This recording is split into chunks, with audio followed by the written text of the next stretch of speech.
So many of the things that are on the front end of my presentation have been covered so well in the last day and a half that I'm just going to buzz right through them. The first piece is I'm just absolutely convinced that we have to have flexibility as it relates to leadership development. So that's the premise here.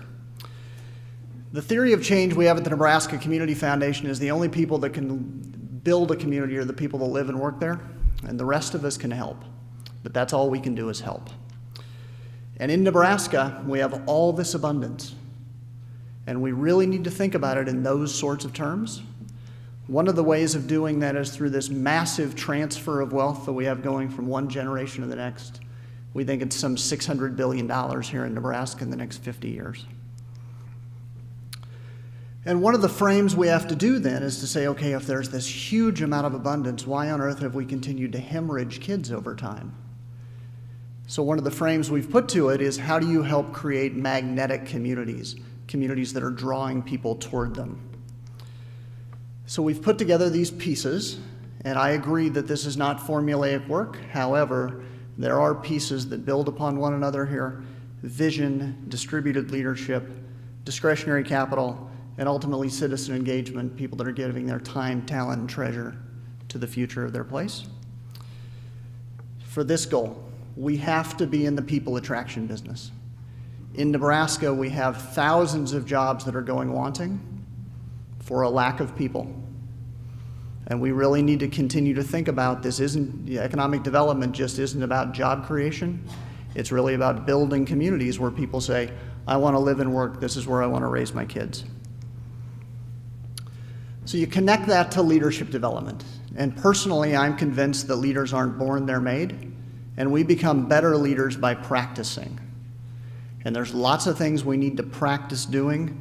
Here's some of those. But ultimately, the thing we need to do is have the opportunity to make choices that matter, learn from those choices, and then do better the next time. This is a little compare and contrast chart, and this could really get me off into the weeds. So this isn't a values proposition at all. It just means that today, things are very different than they were 50 years ago. When my dad was on the local board of education in my little hometown of Red Cloud in the 1960s, those board members had an enormous amount of discretion. They also did it with all their own resources. So in 2015, you have a fair amount of state and federal aid for all these different services, but now we have standards and mandates and a whole different set of rules. The point being, it's a different experience today to be a locally elected official than it was 50 years ago. So one of the tools that we've tried to bring to the fore in helping people to have that opportunity to practice is a community-focused unrestricted endowment. Very simply, an endowment is a permanent pot of money where you're just spending an annual payout, creates a perpetual income stream.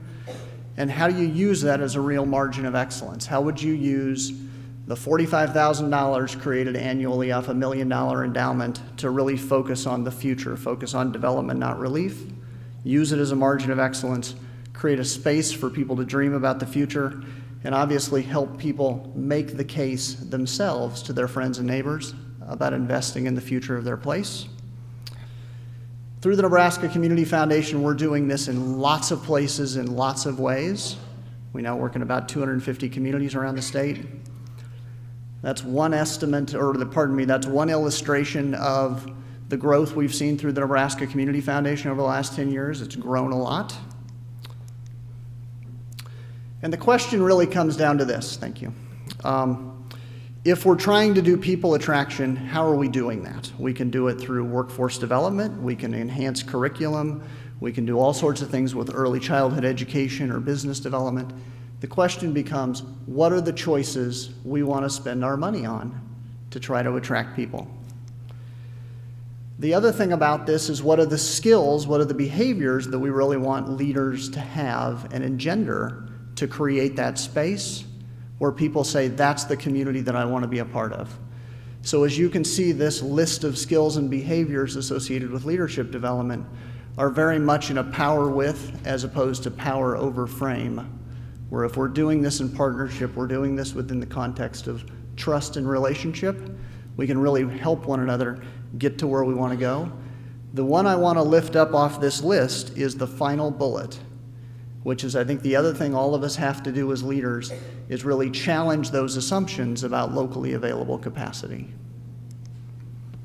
So to sum this up, we're really optimistic that unrestricted endowments are another tool in the community development toolkit that can help us build not only flexible money, but an opportunity to really practice leadership, and practice leadership in, ways that are really participatory, distributed, and ultimately create the hometowns that we want to be a part of. Thanks.